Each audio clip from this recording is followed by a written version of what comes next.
Bienvenue sur Torah pour le flash info des parachiotes Acharemot Kedoshim. Acharemot, c'est la Torah qui revient sur la mort des deux enfants de Aaron, un événement si tragique suite auquel Akadosh Baruch Hu apportera ses conseils à Moshe Rabbeinu, qui les transmettra ensuite au Béni Israël, leur disant de ne pas imiter le comportement de ces derniers qui avaient approché un sacrifice sans y avoir été conviés. La Torah passe immédiatement au déroulement de la journée du Yom Kippour, une journée si particulière dans laquelle le Kohen Gadol, le grand prêtre, demandait à Kadosh Baruch Hu le pardon de son peuple. Explique le Yerushalmi que tant la mort des tzadikim que la journée du Yom Kippour permettent au béni Israël d'être pardonnés sur leurs péchés. C'est pourquoi ces deux points se suivront dans notre paracha.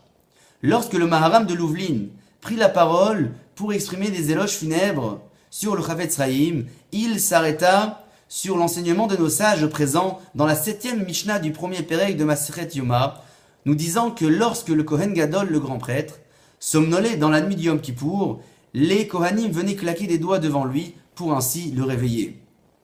Ainsi dit le Maharam de Louvlin, à propos du Chavetz Chaim, cet homme qui fut considéré comme le grand prêtre de sa génération, un homme qui vivait dans un monde d'une spiritualité extrême, un homme qui fut sollicité de temps à autre par ses disciples, qui venaient claquer des doigts devant lui, pour ainsi lui raconter les faits présents dans un monde matériel, et ainsi obtenir de sa part tant de conseils avant chaque prise de décision. Il est rapporté dans le Pirkei des Rabbi Eliezer que dans la journée du Yom Kippour, le Satan n'avait pas le droit de porter un œil accusateur contre le peuple juif. C'est pourquoi, nous dit le Gaon de Vilna, dans l'année, nous avons 365 jours et la valeur numérique du Satan se porte à 364 uniquement. La Torah conclut en disant « Ushmartem et imishmarti » et vous garderez mes barrières, en faisant ainsi référence aux interdictions instituées par nos sages. Explique le Halshir que la raison pour laquelle nos sages ont institué tant de barrières est pour permettre à l'homme qui n'a pas su combattre son mauvais penchant de ne pas transgresser une parole de la Torah, mais transgresser une parole de nos sages qui n'en reste pas moins importante. Parashat Kedoshim à présent est une paracha qui sera pour nous la référence première à partir de laquelle nous pourrons espérer atteindre ce niveau de Kedusha, de spiritualité.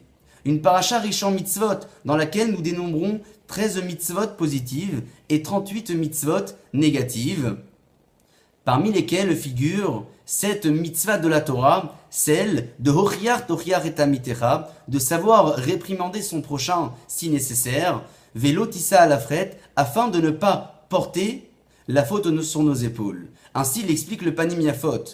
Les bénis Israël sont tous garants les uns des autres.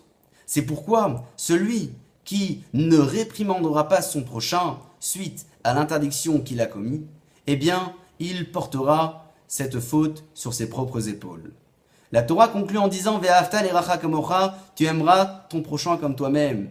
Explique le Raphaïm Vital que tous les bénis Israël proviennent du Adam Arishon, le premier homme de la création, cet homme qui sera pour nous notre premier ascendant et qui sera également pour nous la raison pour laquelle nous devons porter l'amour envers notre prochain aussi fortement que celui que l'on porte vers soi-même.